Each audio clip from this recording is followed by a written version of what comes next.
ದಯಮಾಡಿ ಕೇಳಿಸ್ಕೊಳ್ಳಿ. ನಿಮ್ಮಿಂದ ಇವತ್ತೆಲ್ಲಾನು ಬಂದಿದ್ವಿ, ಇವತ್ತೆಲ್ಲ ಮಾಧ್ಯಮದವ್ರಿಗೆ ನನ್ನ ಗೌರವಪೂರ್ವಕ ನಮಸ್ಕಾರ. ಬಟ್ ವಿಧಿ ಇಲ್ಲದೆ ಈಗ 2 ಸಿನಿಮಾ ರಿಲೀಸ್ ಇರೋದ್ರಿಂದ ಯಾರು ತೇಜೋವಧೆಗೆ ಇಳಿತೀರೋ, ಯಾರು ವಿಕೃತವಾಗಿ ಡ್ಯಾಮೇಜ್ ಮಾಡಬೇಕು ಅಂತ ಹೇಳ್ತೀರೋ, ನನ್ನ ರಿಲೇಟೆಡ್ ನೆಗೆಟಿವ್ ಯಾವುದೇ ಪೋಸ್ಟ್ ಆದರೂ ಅದು ಕಂಟೆಂಪ್ಟ್ ಆಫ್ ಕೋರ್ಟ್ ಆಗುತ್ತೆ, ಅಂದರೆ ನ್ಯಾಯಾಂಗ ನಿಂದನೆ. ದಯಮಾಡಿ ತಾವು ಝೂಮ್ ಮಾಡಿದ್ರು here is the order sheet. ಕೋರ್ಟ್ಗೆ ನಾವು ಲಕ್ಷಗಟ್ಟಲೆ ಫೀಸ್ ಪೇ ಮಾಡಿ ನಾನು 2 ಸಿನಿಮಾ ಮುಗಿಯತಂಕ ಪ್ರತಿ ಸಲ ಪೇ ಮಾಡ್ತಾನೆ ಇದ್ದೀನಿ. ಅಂದರೆ ಇಂಜೆಕ್ಷನ್ ಆರ್ಡರ್ ತಂದಿದ್ದೀನಿ, ನಿರ್ಬಂಧ ಆರ್ಡರ್. ಯಾಕೆಂದರೆ ಲಾಸ್ಟ್ ಇಯರಿಂದ ಗೊತ್ತಲ್ಲ, ಅವತ್ತಿಂದ ನಡ್ಕೊಂಡು ಬರ್ತಾನೆ ಇದೆ. ಅವ್ರು ಯಾಕೆ ಹಂಗೆ ಮಾಡ್ತಾ ಇದಾರೆ ಗೊತ್ತಿಲ್ಲ. ಆ್ಯಂಡ್ ನನಗೇನೋ ಎಫೆಕ್ಟ್ ಆಗಲ್ಲ, ಬಟ್ ಅದಕ್ಕಿಂತ ಹೆಚ್ಚು ದುಡ್ದೆ. ಆದರೆ ಸಮಸ್ಯೆ ಏನಂದರೆ ಸಿನಿಮಾಗಳಿಗೆ ಬಿಸ್ನೆಸ್ಗೆ ಎಫೆಕ್ಟ್ ಆಗಬಾರ್ದು. ಆ ಕಾರಣಕ್ಕೆ ಲಕ್ಷಗಟ್ಟಲೆ ಹಾಕಿ ಹೈಕೋರ್ಟಿಂದ ಆರ್ಡರ್ ತಂದಿದ್ದು ನೋಡಿ. Here is the order sheet. ಯಾರಾದರೂ ವೈಯಕ್ತಿಕವಾಗಿ ತೇಜೋವಧೆಗಿದ್ರೆ ಡೆಫಿನೆಟ್ಲಿ ಇಲ್ಲಿ ಯಾರ ಮುಲಾಜಿಗೂ ಹೋಗಲ್ಲ, ಅವ್ರು ಜೈಲಿಗೆ ಹೋಗ್ತಾರೆ. ಇಲ್ಲಾಂದರೆ ನಾನು ಅವ್ರ ಹತ್ರನೇ ದುಡ್ಡು ವಸೂಲು ಮಾಡ್ಕೊಳ್ಳೋ ಪ್ರಯತ್ನ ಮಾಡ್ತೀನಿ. ಯಾಕಂದ್ರೆ ನೀವು ನನ್ನ ಹೆಸರಲ್ಲಿ ತುಂಬ ಅಶ್ಲೀಲವಾಗಿ ಹಾಕಿ ದುಡ್ಡು ಮಾಡ್ಬೋದು ಅಂತ ಹೇಳಿದ್ರೆ, ಅಥವಾ ನನಗೆ ಟ್ರಾಲ್ ಮಾಡಿ ತೀರಾ ಕೆಟ್ಟದಾಗಿ ಮಾಡಿ ಬೇರೆ ಇನ್ನೂ ವಿಡಿಯೋ ಸೇರ್ಸ್ ಮಾಡ್ಬೋದು ಅಂದರೆ ನಿಮ್ಮನ್ನ ನ್ಯಾಯದಲ್ಲಿ ಸಲ್ಲಿಸಿ ನಾನೇ ನಿಮ್ಮಂತ ದುಡ್ಡು ವಸೂಲು ಮಾಡಬಾರ್ದು. ಸೊ ಆ ಪ್ರಯತ್ನ ನಾನು ಮಾಡ್ತಾ ಇದ್ದೀನಿ. ವೈಯಕ್ತಿಕವಾಗಿ ಯಾರು ಟಾರ್ಗೆಟ್ ಮಾಡ್ತಾರೆ? ನಾವು ವೈಯಕ್ತಿಕವಾಗಿ ಅಂದರೆ ಕೆಲವರು ಏನಾಗಿದೆ ಗೊತ್ತಾ, ಫೇಕ್ ಫ್ಯಾನ್ ಪೇಜ್ ಕೆಲವರು ದುಡ್ಡು ಪೇ ಮಾಡ್ತಾರೆ. ಕೆಲವರು ಏನು ಗೊತ್ತಾ, ದುಡ್ಡು ಕೊಟ್ಟು ಈ ಥರ ಕಾಮೆಂಟ್ ಹಾಕಕ್ಕೆ ಕೊಡ್ತಾರೆ. ಸೊ ಅದು ನಡೀತಾ ಇದೆ. ಇವೆಲ್ಲ ಮೊದಲೆಲ್ಲ ಹೆಂಗೆ ಗೊತ್ತಾ, ಪೊಲಿಟಿಕ್ಸ್ ಅಲ್ಲಿ ದುಡ್ಡು ಕೊಟ್ಟು ಜನ ಕರ್ಕೊಂಡ್ಬರೋದಿತ್ತು. ಹಾಳಾದವ್ರಿಗೆ ಸಿನಿಮಾಗೂ ದುಡ್ಡು ಕೊಟ್ಟು ಕರ್ಸಂಗ ಆಗೋರು. ಈಗ ಕೂಗ್ಸಕ್ಕೆ, ಫೇಸ್ಬುಕ್ ಕಾಮೆಂಟ್ ಹಾಕ್ಸಕ್ಕೆ, ಪೇಯ್ಡ್ ಕಾಮೆಂಟ್ ಹಾಕಕ್ ಮಾಡ್ತಾರೆ. ಸೊ ಇದರಿಂದ ನನಗೆ ಏನೂ ಆಗಲ್ಲ. ಇನ್ಫ್ಯಾಕ್ಟ್ ನನ್ನ ಪ್ರೊಫೈಲ್ ಇನ್ನೂ ಬಿಲ್ಡ್ ಆಗ್ತಾ ಹೋಗುತ್ತೆ. ಅಂದರೆ ಅಷ್ಟೆಲ್ಲ ಹೇಳಿದ್ರು ನೋಡಿ, ಅಮೆರಿಕ ಅಕ್ಕ ಸಮ್ಮೇಳನಾಗ ಹೋಗಿ ಬಂದೆ, ಏನು ಎಫೆಕ್ಟ್ ಆಯ್ತು? ಹೈಯೆಸ್ಟ್ ಪೇಮೆಂಟ್ ತಗೊಂಡೆ, ಯಾರು ತಗೊಳ್ಳ, ದೊಡ್ಡ ಪೇಮೆಂಟ್ ಇನ್ನೇನು ಸರ್ ಕೊಡು, ಇನ್ನೇನು ಡ್ಯಾಮೇಜ್ ಮಾಡಕತ್ತೆ? ನನಗೇನೂ ಆಗಿಲ್ಲ. ಬಟ್ ಸಿನಿಮಾ ನಮ್ಗೆ ಯಾವುದಕ್ಕೂ ಮಾರಬೇಕು ಅಂದಾಗ ತೀರಾ ವ್ಯಕ್ತಿಗತವಾಗಿ ಅಂದರೆ ನೀವು ಸಿನಿಮಾ ನಿಮ್ಗೆ ಇಷ್ಟ ಬಂದಂಗೆ ಮಾಡಿ, ನಿಮ್ಮ ಸಿನಿಮಾ ನೋಡಿ ಹಕ್ಕಿರುತ್ತೆ. ಬಟ್ ವೈಯಕ್ತಿಕ ತೇಜೋವಧೆಗೆ ಯಾರು ನನ್ನ ರಿಲೇಟೆಡ್ ಯೂಟ್ಯೂಬಲ್ಲಿ ತೀರಾ ಅಶ್ಲೀಲವಾಗಿ ಹಾಕೋದು, ಚಾನಲ್ ಯಾವುದೇ ಮಾಡಿದ್ರೆ ಕೋರ್ಟ್ ಆರ್ಡರ್ ತಂದಿದ್ದೀನಿ. ನಿಮ್ಮ ಪ್ರಕಾರ ಯಾರು ಮಾಡ್ತಿದ್ದಾರೆ? ನನ್ನ ಪ್ರಕಾರ ಅಲ್ಲ, ನಿಮ್ಮ ಪ್ರಕಾರ ನಿಮಗೆ ಗೊತ್ತಿಲ್ಲ. ಹಂಗಲ್ಲ, ಕೇವಿಟ್ ತಂದಿದ್ದೀರಾ ಅಂದ್ರೆ ಯಾರ ಮೇಲಾದ್ರೂ ಕೇವಿಟ್ ಅಲ್ಲ, ಇದು injection. Caveat for cinema safety. ನೀವು ಪ್ರೂಫ್ ಇಲ್ಲದೆ ತರಕಾಗಲ್ಲ. ಹೌದು, ಪ್ರೂಫ್ ಇದೆ ಅಂದ್ಮೇಲೆ ನಮಗೆ ಕನಿಷ್ಠ ನೀವು ಕೇಳೋದಕ್ಕೆ ಅವ್ರು ಕೇಳೋದು ತುಂಬಾ ಒಳ್ಳೆ ಕ್ವಶನ್. ಓಕೆ, ಒಂದು ನಿಮಿಷ, ನಿಮ್ಮ ಮಾತು ನ್ಯಾಯ ಇದೆ. ಒಂದು ಮಾತು, ಪ್ರೂಫ್ ಇಲ್ಲದೆ ಹಾಕಕ್ಕೆ, ಈ ಪ್ರೂಫ್ ಅನ್ನ ನಾನೀಗ ಅಟ್ಲೀಸ್ಟ್ ಟೆಲಿಕಾಸ್ಟ್ ಮಾಡಿ ನೀವೆಲ್ಲಿ ನೋಡಕ್ಕಾಗುತ್ತೆ ಸರ್? ನೀವೆಲ್ಲ ಹಾಕಕ್ಕಾಗುತ್ತೆ? ತೀವ್ರ ಮುಜುಗರ ಆಗುತ್ತೆ ನಿಮ್ಮ ಚಾನಲ್ಗೆ. ಅಷ್ಟು ವಿಕೃತವಾಗಿ ಎಡಿಟ್ ಮಾಡ್ಬಿಟ್ಟಾರೆ. ಒಂದು.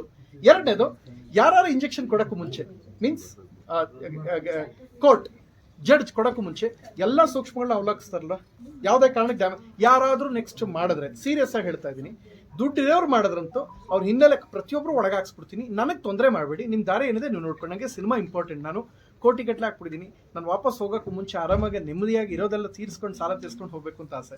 ಸೊ ಹಿಂಗಿದ್ದಾಗ ವೈಯಕ್ತಿಕವಾಗಿ ಹೇಳಿದ್ರೆ ಅದು ಚೆನ್ನಾಗಿರಲ್ಲ. ನಾವೇನು ಮಾಡಬೇಕು, ಕೋರ್ಟ್ ಆರ್ಡ್ರೇ ತಂದಿದ್ದೀವಿ. ನನಗೆ ನೋಡಿ, ಒಂದಲ್ಲ 40 ಪೇಜ್ನ ಆರ್ಡರ್ ಇದೆ. ಸೊ ಎಲ್ಲದರಲ್ಲೂ ಅಷ್ಟೇ, ಪ್ರತಿಯೊಂದು ಕೋರ್ಟ್ ಆರ್ಡರ್ ಎಲ್ಲವೂ ಇದೆ. ತಂದಿರೋ ಉದ್ದೇಶ ಏನು ಅಂತ ಹೇಳಿದ್ರೆ, ತೇಜೋವಧೆಗಿಳಿಯವರು ಇಂಜೆಕ್ಷನ್ ತರಿಸೋ ಉದ್ದೇಶ ಏನಂದ್ರೆ, ಬಹುಶಃ MLA ಅಥವಾ ಮಿನಿಸ್ಟರ್ ಇಲ್ಲಿ ಕೋರ್ಟಿಂದ ಆರ್ಡರ್ ತಂದಿದ್ದಾರೆ ಅಂತ ನಿರ್ಬಂಧ. ಉದ್ದೇಶ ಇದಲ್ಲ. ಯಾವುದೇ ಥರ ತೇಜೋವಧೆ ಆದರೆ ಅದನ್ನ ಆಗದೆ ಇರೋದಕ್ಕೋಸ್ಕರ ನಾನು ತಂದಿರೋವಂಥದ್ದು.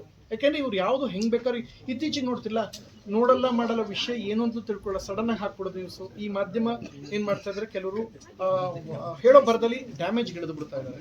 ಅದಕ್ಕೋಸ್ಕರ ನಾನು ತೊಗೊಂಡ್ಬರ್ಬೇಕಾಗಿ ಬಂತು. ಆಮೇಲೆ ಸಿನಿಮಾ ರಿಲೀಸ್ ಸಮಯದಲ್ಲಿ ಯಾವ ಸಮಸ್ಯೆ ಆಗಬಾರ್ದು ಅನ್ನೋ ಕಾರಣಕ್ಕೆ ಅಧಿಕೃತವಾಗಿ ಕೋರ್ಟ್. ಸರ್ ಓಕೆ, ಇವಾಗೆಲ್ಲ ಓಕೆ. ಯಾವ ಹೀರೋ ಹೆಸರನ್ನ ಫ್ಯಾನ್ಸ್ ನಿಮಗೆ ಮೆಸೇಜ್ ಮಾಡ್ತಾ ಇರೋದು? ನನಗೆ ಪ್ರೀತಿ ಇಂಥವ್ರು ಮಾಡ್ತೀರಾ ಓಕೆ, ಬಟ್ ಯಾರು? ಕರೆಕ್ಟ್ ಆಗಿ ಹೇಳ್ತೀನಿ, ನೀವು ಪ್ರಶ್ನೆ ಕರೆಕ್ಟ್ ಆಗಿದೆ. ನಾನು ತುಂಬಾ ಗೌರವಿಸುವಂತ, ನಾನು ತುಂಬಾ ಪ್ರೀತಿಸುವಂತ ದರ್ಶನ್ ಸರ್ ಫ್ಯಾನ್ಸ್ ಕೆಲವರು ಫೇಕ್ ಪೇಜ್ ಇಟ್ಕೊಂಡ್ರವರು. ದರ್ಶನ್ ಸರ್ ಅಲ್ಲ, ಅವ್ರ ಟೀಮ್ ಅವರು ಅಲ್ಲ, ಅವರ ಹೆಸರಲ್ಲಿ ಕೆಲವರು ಫೇಕ್ ಪೇಜ್ ಯಾರು ಮಾಡ್ಕೊಂಡಿದ್ದಾರೆ, ಆ ಯೋಗ್ಯರು ಅದು ಮಾಡ್ತಾರೆ. ಯಾರೆಲ್ಲ ಮಾಡ್ತಾ ಇದ್ದಾರೆ, ನಾನು ಹೇಳಿದ್ದವ್ರಿಗೆ ನೆಟ್ಟಿಗೆ ಇದು ಸರಿಯಾಗಿ ಇದು ಮಾಡೋಕ್ಕೆ ಬರಲ್ಲ ಅಂತೇನೋ ಹೇಳಿದ್ದೆ. ಅದನ್ನ ಇಟ್ಕೊಂಡು 1 ವರ್ಷದಿಂದ ಮಾಡ್ಕೊಂಡಿದ್ದಾರೆ, ಇನ್ನೂ ಆಗ್ತಾನೆ ಇದ್ದಾವೆ. ನಾನು ಹೇಳೋದಿಷ್ಟೇ, ಇಂಜೆಕ್ಷನ್ ಆರ್ಡರ್ ತಂದಿದ್ದೀನಿ. ಡೈರೆಕ್ಟ್ ಯಾರು ಮಾಡಿರ್ತೀರೋ ಅವ್ರಿಗೆ ಡೈರೆಕ್ಟ್ ಪೊಲೀಸ್ ನೋಟಿಸ್ ಹೋಗುತ್ತೆ. ನಿಮ್ಮ ಅಕೌಂಟ್ ಯಾರು ಮಾಡ್ತೀರೋ ಅವ್ರಿಗೆ ನೋಟಿಸ್ ಹೋಗುತ್ತೆ, ನೀವು ಅರೆಸ್ಟ್ ಆಗ್ತೀವಿ. ಈಗ ಆಲ್ರೆಡಿ 6 ಜನ ಆಗಿದ್ದಾರೆ. ಆ ವಿಡಿಯೋಗಳು ನೋಡ್ತೀರಾ? ಯಾರು ಆಗಿದ್ದಾರೆ ಕ್ಷಮೆ ಕೇಳಿ ನೋಡ್ತೀರಾ?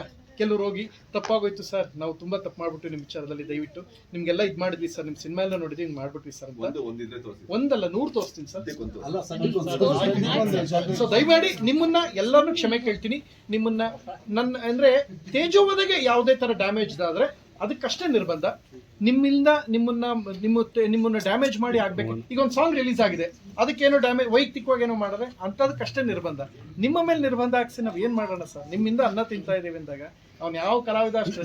ಏನ್ರಿ ಮೀಡಿಯಾ ಅಂದ್ರೆ, ನಾನು ಅದೇ ಹೇಳೋದು, ಮೀಡಿಯಾ ನನ್ನ ಕಿರೀಟಕ್ಕೆ ಸಮಾನ.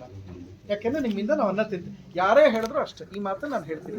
ಅಂತ ಕಿರೀಟನ ವಿಧಿ ಇಲ್ಲದೆ ಇಂಜೆಕ್ಷನ್ ತಂದೋದಕ್ಕೆ ಕ್ಷಮಿಸ್ಬಿಡಿ. Thank you.